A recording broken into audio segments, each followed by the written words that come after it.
चलिए बच्चों, आज पढ़ेंगे भिन्नों का योग एवं घटाना। पिछली कक्षा में हमने दो भिन्नों की तुलना करना सीखा था और उसी के आधार पर बिल्कुल भिन्नों का योग एवं घटाना है। तो जिस प्रकार हमने समान भिन्नों की तुलना करी थी और असमान भिन्नों की तुलना करी थी, उसी प्रकार से हम समान भिन्नों को जोड़े और असमान भिन्नों को भी जोड़े और घटाएंगे। तो सर्वप्रथम सीखते हैं कि किस तरह से समान भिन्नों को हम जोड़ते या घटाते हैं।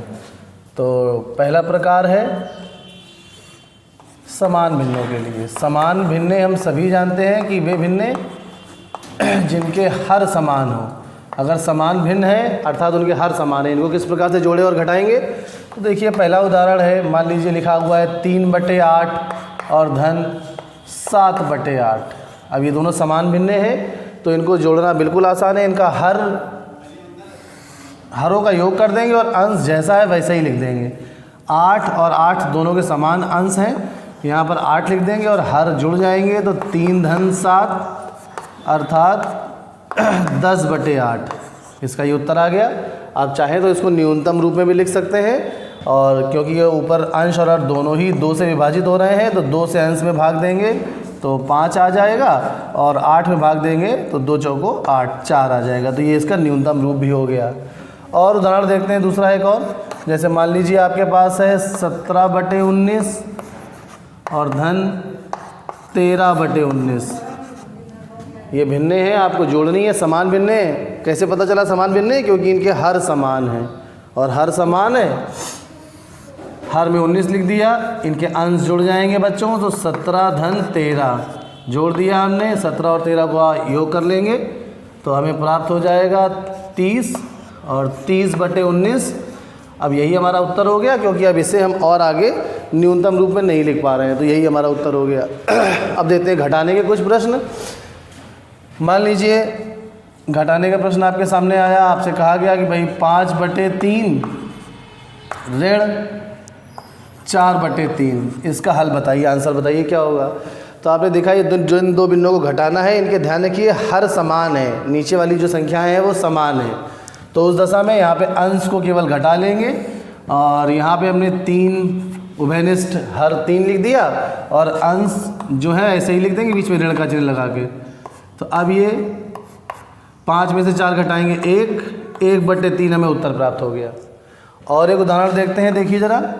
जैसे मान लीजिए 17/13 और ऋण 14/13। ये दो भिन्ने थी जो आपको घटानी है। और यहाँ पर देखिए इनके हर समान है 13, तो केवल अंश आपस में घटा लिए जाएंगे। तो 13 एक लाइन खींच के 13 एक बार लिखेंगे और 17 ऋण 14, तो जो उत्तर प्राप्त होगा वो होगा 3/13।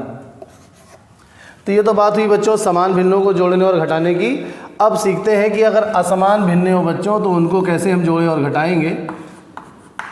तो अगर भिन्ने असमान हो, असमान भिन्नों का अर्थ है कि उनके हर अलग अलग हों। तो जिस प्रकार से हमने तुलना करी थी बच्चों असमान भिन्नों की, कैसे करी थी? पहले असमान भिन्नों को समान भिन्नों में परिवर्तित कर दिया था, और जोड़ने और घटाने में भी बिल्कुल यही करेंगे। असमान भिन्नों को सर्वप्रथम समान भिन्नों में परिवर्तित कर देंगे। देखिए ज़रा ध्यान से, पहला प्रश्न लेते हैं। मान लीजिए दो भिन्ने आपको जोड़नी है, 3/4 धन 7/8। ये दो भिन्ने हैं जो आपको जोड़नी है। अब ये असमान भिन्ने हैं। पहली भिन्न का हर 4 है और दूसरी भिन्न का हर 8 है। तो अब इनको समान भिन्नों में बदलने के लिए हमने क्या बताया था कि आप हर का लासापा ले लेंगे। तो हर का लासापा लीजिए। तो सबसे पहले पहला काम है कि 4 और 8 का लासापा भाग्य से ले लीजिए ज़रा। तो 2 दूनी 4, 2 चौको 8, ये हम भाग्य से लासापा सीख चुके हैं। 2 एकम 2, 2 दूनी 4 और 1। तो इनका जो लासापा बच्चों आ गया वो इनका गुणनफल है। 2 दूनी 4, दूनी 8। तो जो एलसीएम आया है किसका बच्चों? 4 और 8 का, वो कितना आ गया है? 8। पहला स्टेप तो यही है कि इनको हमें समान भिन्नों में बदलना है, इनके हर समान करने हैं। अब क्या करेंगे बच्चों? 8 में से 4 को भाग दे देंगे। एक एक स्टेप हम इसलिए लिख रहे हैं कि बड़ी संख्याएं हो तो आप कंफ्यूज ना हो। 4 दूनी 8, शेषफल 0 आ गया और 2 आया भागफल। उसी प्रकार से हम 8 को जब 8 से भाग देंगे तो 8 एकम 8 ही आएगा और शेषफल 0 आ जाएगा। तो यहाँ पर जो दोनों भागफल आए हैं इनको हम अंश और हर में गुणा कर देंगे। 8 में से 4 को भाग देने से 2 आया है, तो 2 को इसके अंश और हर में गुणा कर देंगे, इससे कोई फ़र्क नहीं पड़ेगा, इस भिन्न के समतुल्य भिन्न मिल जाएगी हमें। तो देखिए अगले स्टेप में क्या लिखेंगे, 3 गुणे 2 बटे 4 गुणे 2 धन, यहाँ पर 8 में से 8 को भाग देने से 1 आया है, तो अंश और हर में 1 का गुणा करेंगे। हालांकि 1 का गुणा करने के दिखाने की आवश्यकता नहीं है, फिर भी हम लिख दे रहे हैं। तो अब 3 और 2 का गुणा करेंगे बच्चों, तो आ जाएगा 6, और यहाँ पे 4 और 2 का गुणा करने पे 8 प्राप्त होगा। बिल्कुल उसी प्रकार से 7 और 1 का गुणा करेंगे 7, और 8 1 का गुणा करेंगे 8। अब देखिए बच्चों, ये टाइप 1 पहले प्रकार का प्रश्न बन चुका है हमारे पास। यहाँ पर इन दोनों के हर समान हो गए हैं, तो इनको जोड़ने के लिए केवल अंश को ही जोड़ना है। तो अब आप यहाँ पे एक लाइन सीधी खींच दीजिए, 8 और यहाँ पर 6 धन 7, इसको जोड़ देंगे तो 6 6 12 और 1 13 बटे 8, यही हमारा उत्तर हो गया। अब देखिए बच्चों, ये विषम भिन्न है, इसका अंश बड़ा है और हर छोटा है, तो इसको हम मिश्रित रूप में भी उत्तर में लिख सकते हैं, चाहेंगे तो इसको मिश्रित रूप में भी लिख देंगे। एक और उदाहरण करते हैं बच्चों। अब हम क्या करेंगे, ये जो हमने एलसीएम वाला प्रोसेस किया है, इसको अलग से ना करके एक साथ ही कर देंगे। थोड़ा सा कैलकुलेशन कम दिखने लगेगी, होगी तो उतनी ही मगर दिखेगी कम। देखिए कैसे, एक अन्य उदाहरण के माध्यम से समझाने का प्रयास करते हैं आपको। जैसे मान लीजिए लिखा हुआ है 7 बटे 12 धन 5 बटे 18, ये दो भिन्न हैं जो हमें जोड़नी है। तो बच्चों लासापा तो लेना ही पड़ेगा। तो सबसे पहले बगल में लासापा ले लेते हैं इनके, यहाँ पे रफ में कहीं, तो 12 और 18, इसका लासापा ले लेंगे तो 2 छंग 12, 2 से ही कट जाएगा, 2 9 18, पुनः 2 से तो 2 3 6, 9 एज इट इज़ रहेगा। फिर आपकी बात 3 और 9 है, ये 2 से नहीं विभाजित होंगे, 3 से विभाजित होंगे। 2 के बाद अगली अभाज्य संख्या 3 है, 3 एकम 3, 3 त्रिको 9, पुनः 3 से तो 1 और 1। तो अब इन सब का गुणनफल अर्थात एलसीएम बच्चों यहाँ पे हमें कितना मिल गया है, 3 और 3 गुणा 9, 2 और 2 गुणा 4 और 4 और 9 गुणा 36। ये एलसीएम हमें 36 बच्चों प्राप्त हो गया।